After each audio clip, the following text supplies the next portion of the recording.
Hi everyone! Since childhood, many of us have had the dream of travelling through the whole world, and that's quite easy if you choose some common tourist destinations. But there are places on our planet which you are never going to see with your own eyes. Well, if you're not ready to give up your freedom, your health, or even your life. So here are 10 places you'll never ever be allowed to visit. North Sentinel Island. North Sentinel Island is one of the Andaman Islands in the Bay of Bengal. It is officially under Indian government, but it is actually inhabited by tribal Sentinel people. These dangerous aborigines avoid any contact with civilization and furiously resist any interference. According to scientists, they have spent about 60,000 years isolated from any other civilization. They are very severe when defending their territory, and they are certainly going to kill any intruder. Some of their last victims were fishermen that got lost and ended up in the island. After that, Indian authorities urged citizens to keep away from these people, and so do we. Surtsey Island. In 1963, a volcanic eruption took place in the southern part of Iceland. 4 years later, an island with the size of 1 square mile was formed. It was called Surtsey, after Surt, a mythological character. It is one of the most recently formed islands in the world. Since its appearance, the island has aroused interest from scientists all over the world, being a wonderful example of the uprising of a whole new ecosystem. Nowadays, no humans are allowed on the island, except for scientists. Gruinard Island. The British government bought the Gruinard Island from Scotland in 1942 to test biological weapons, in particular the Siberian plague.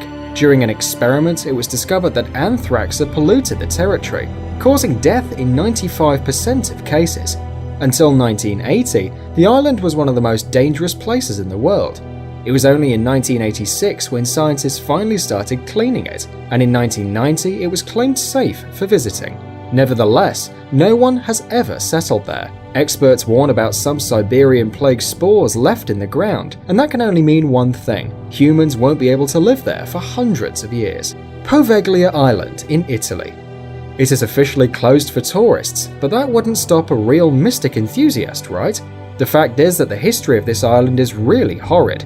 In the 16th century, during a plague epidemic, Venice exiled many of its symptom-bearing citizens there, and the corpses were burned on giant pyres in order to stop the disease from spreading.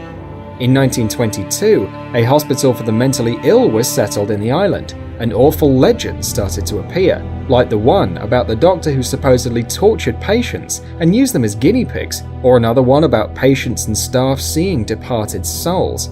The island is often called the Gates of Hell or a shelter for lost souls. As a result, it is now abandoned, and even local fishermen try to stay away from it, so you'll hardly find a boat to take you there. Room 39 in North Korea.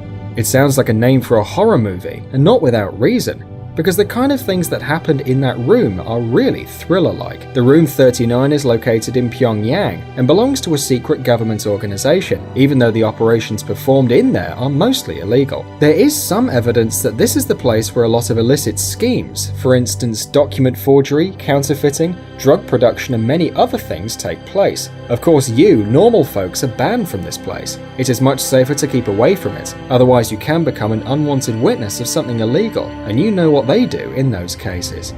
Area 51 in the US. Our list wouldn't be complete without the notorious Area 51. It is located northwest from Las Vegas, and since 1950, it serves to mysterious state purposes. Nowadays, no one still knows what it is actually used for, but of course there are some rumors. Some people say that the US government uses it for developing and testing new weapons. Others think that they keep in there a UFO which landed decades ago, but according to the official line, they develop experimental flying machines and armament systems in there. Both access to the base and airspace around are limited. Global Seed Vault on Spitsbergen, Norway. Have you ever thought what would happen if we run out of natural resources because of some disaster or a war? We would probably die of hunger. Hadn't we have the Svalbard Global Seed Vault? This storehouse contains thousands of seeds of every plant on Earth, which could be used to restore the plant kingdom and to provide us all with decent food. Joint Defense Facility Pine Gap. Pine Gap is a commonly used name for a satellite ground station in Australia, which is operated by both Australia and the United States, and has become a key part of the local economy. An airspace of 3.5 thousand miles above and around is limited. They're not telling us why it is so exactly. Maybe it's not just a military base. Well, anyway, we will never know. Queimada Grande Island. This island, located about 90 miles off the Sao Paulo coast, looks just like heaven on earth at first sight. But one journey there could cost you your life. This place bustles with snakes. On a surface of 500,000 square yards, there are up to 4,000 snakes. One of the deadliest kinds of snake, the golden lancehead, inhabits the island. Its bite causes almost instantaneous necrosis, and therefore death. Its poison is 5 times more powerful than the one from other snakes. For that reason, Queimada Grande, also known as Snake Island, is banned from visiting by Brazilian authorities. Mount Weather. The Mount Weather Emergency Operations Center is a civilian command facility in Virginia, USA. The facility is a major relocation site for the highest level of civilian and military officials in case of national disaster, playing a major role in US continuity of government. Mount Weather is the location of a control station for the FEMA National Radio System, a system connecting most federal public safety agencies and the US military with most of the states, which allows the president to access the emergency alert system. The territory is divided into 2 areas. The above-ground portion of the center, Area A, is at least 434 acres. Area B, the underground component, is 600,000 square feet. According to the official line, after the September 11th attacks, most of the congressional leadership was evacuated to Mount Weather. There is not a single common man who has ever been there. Only the chosen ones have access to this place, and merely in case of emergency. It seems like secret bases and bunkers from Hollywood action movies are real. Thanks for watching. Please like and share the video in social networks, and we'll be right back to you as fast as we can.